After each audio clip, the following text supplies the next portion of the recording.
खेमका वगैरह में, उसमें डीजीपी ने भी एक्सेप्ट किया कि पुलिस का रिस्पांस लेट था खेमका वाले मामले में।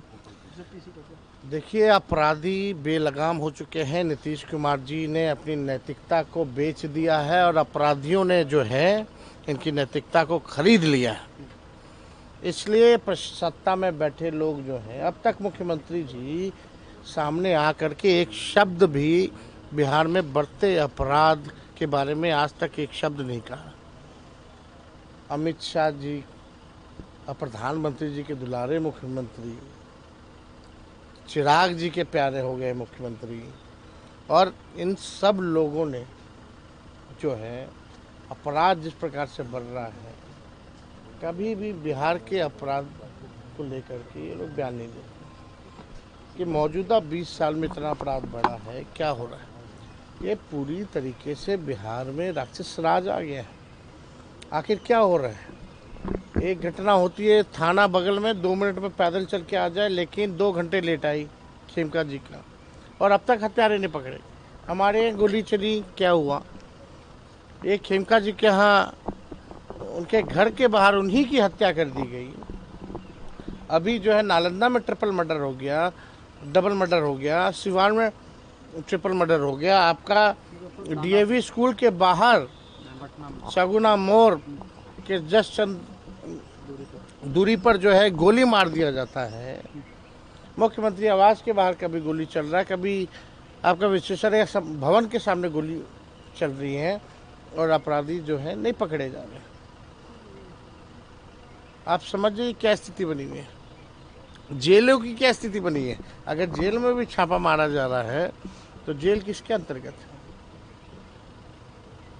ये पूरी तरीके से भयावह स्थिति जो है उत्पन्न हो चुकी है पूरे बिहार में। यहाँ वही राज्य में मुख्यमंत्री जो है कहते हैं कि भैया लाइसेंस ले लो, अब हमारे भरोसे मत रहो। तो आप समझिए क्या स्थिति बनी है बिहार में।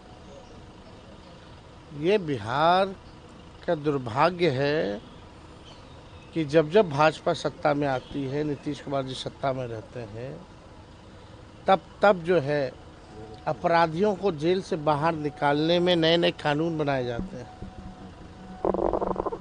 पेरोल अपराधियों को दिया जाता है,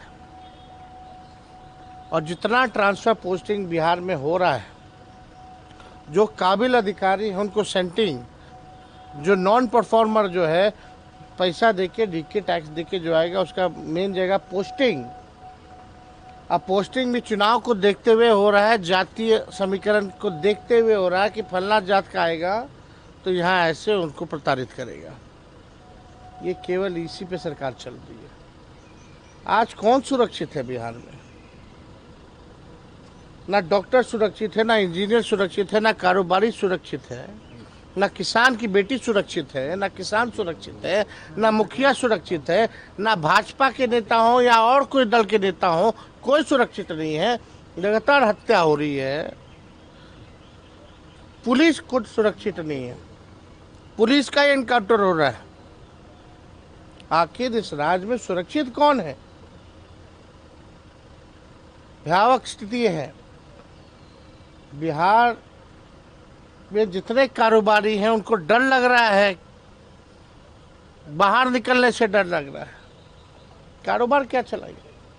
अगर कारोबारियों को ये सुरक्षित नहीं रख सकते तो ऐसी निकम्मी सरकार नहीं चाहिए बिहार को। कारोबारी रहेंगे तब तो इंडस्ट्री आएगा, बाहर से कौन आएगा?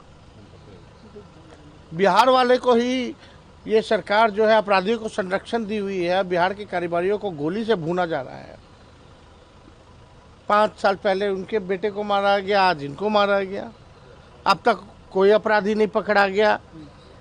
ये पाताल का रास्ता कहाँ से जाता है भैया? जरा पूछो उप मुख्यमंत्री से।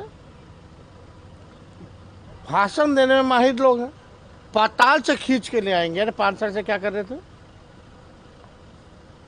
20 साल से क्या कर रहे हो? इतनी घटनाएं हुई है, बताओ कहाँ गए थे तुम पाताल? पाताल जरा दिखा दे कैसा होता है। पटना के शहर के सबसे क्रीमी जगह गांधी मैदान से अपराधी गोली मार करके चला जाता है। ये बात ये लोग पताल का कर रहा है। सब अपराधी ये लोग अपने घर में बैठा रखे होंगे। आपके घर के सामने भी फायरिंग हुई लेकिन अभी तक कुछ पकड़ा कोई नहीं पकड़ा जाएगा भाई। जगह बची इस नहीं है। राज्य में अपराधियों को छूट है क्योंकि नैतिकता ही बिक गया है। मुख्यमंत्री का इकबाल खत्म हो गया है। अचेत अवस्था में है। बीजेपी अपराधियों को बढ़ा रही है। लेकिन जेडीयू बोले कि आरजेडी लॉ एंड ऑर्डर का ज्ञान हमको नहीं दे। आप लोग हम ज्ञान नहीं देंगे तो इनको ज्ञान ही नहीं है। इनके मुख्यमंत्री को ज्ञान नहीं होगा कि यहो मर्डर हुआ है। अगर हम नहीं बोलेंगे तो ये लोग चू तक नहीं करेंगे। तो चिराग पासवान जिस तरीके से लगातार 243 एनडीए में सब कुछ ठीक नहीं चल रहा है क्या? लॉ एंड ऑर्डर पर आईना दिखा रहे हैं सरकार को। क्या है आखिर उनका क्या मंशा है उनकी? अब चिराग पासवान जी क्या करना चाहते हैं क्या नहीं करना चाहते ये तो खुद ही बताएंगे। हनुमान जी रहे हैं। अब वो उनका मांझी जी का लड़ाई सॉर्ट आउट हुआ कि नहीं वो हमको नहीं पता। सीट वाला सॉर्ट आउट हुआ कि नहीं पता। बिहार से चुनाव लड़ेंगे कि नहीं लड़ेंगे ये हमको नहीं पता। किसके हनुमान हैं किसके क्या हैं ये भी हमको नहीं पता।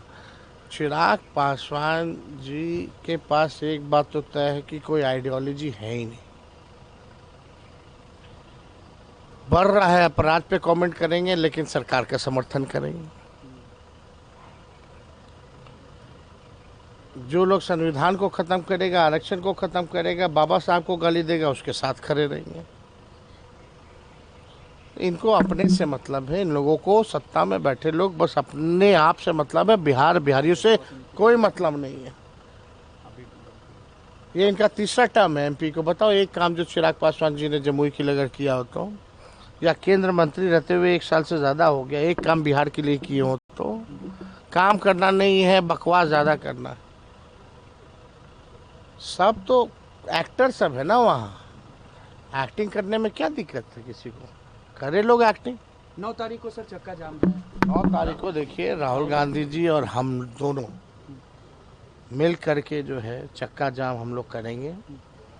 जिस प्रकार से बिहार के गरीबों का अधिकार मत छीनने का प्रयास किया जा रहा है। पहले ये लोग गरीबों का सरकार में बैठे नीतीश जी मोदी जी मत का अधिकार छीनेंगे। वोटर लिस्ट से नाम हटवाएंगे। फिर स्वाभाविक रूप से पेंशन भी ख़त्म हो जाएगा उनका और राशन भी ख़त्म हो जाएगा। तो उनके अधिकार के लिए हम लोग चक्का जाम करेंगे और साथ ही साथ ट्रेड यूनियन का हम लोग पुरजोर समर्थन भी करेंगे।